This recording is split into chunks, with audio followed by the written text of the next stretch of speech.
ACB ટ્રેપમાં રૂપિયા 1 લાખની સુરત ગ્રામ્યના લાંચ લેતા એલસીબીના લોકરક્ષક ઝડપાઈ ગયા। સુરત એસીબીએ મોટું ઓપરેશન પાર પાડીને 1 લાખ રૂપિયાની લાંચનો પર્દાફાશ કર્યો છે।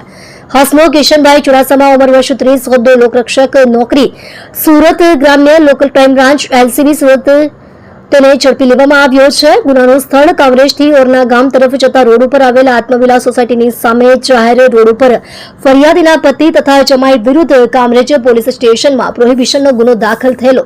તે ગુનામાં ફરિયાદીના જમાઈની અટક કરેલી હતી। તેઓને માર નહીં મારવા તેમજ ફરિયાદીના પતિને હાજર કરી તેને પણ માર નહીં મારવાના અવેજ પેટે રૂપિયા 1 લાખની લાંચની માંગણી કરાઈ હતી। ફરિયાદી લાંચની રકમ માંગતા ન હોવાથી એસીબીનો સંપર્ક કરીને ફરિયાદ આપી હતી, જેને આધારે લાંચના છટકાનું આયોજન કરતા આરોપી પોલીસ કર્મી રૂપિયા 1 લાખની લાંચ લેતા ઝડપાઈ ગયો હતો। ટ્રેપિંગ અધિકારી એસડી ધોબી, પોલીસ ઇન્સ્પેક્ટર સુરત ગ્રામ્ય, એસીબી પોલીસ સ્ટેશન સુરત તથા એસીબી સ્ટાફ સુપરવિઝન અધિકારી આર ચૌધરી, મદદનીશ નિયામક એસીબી સુરત એકમ।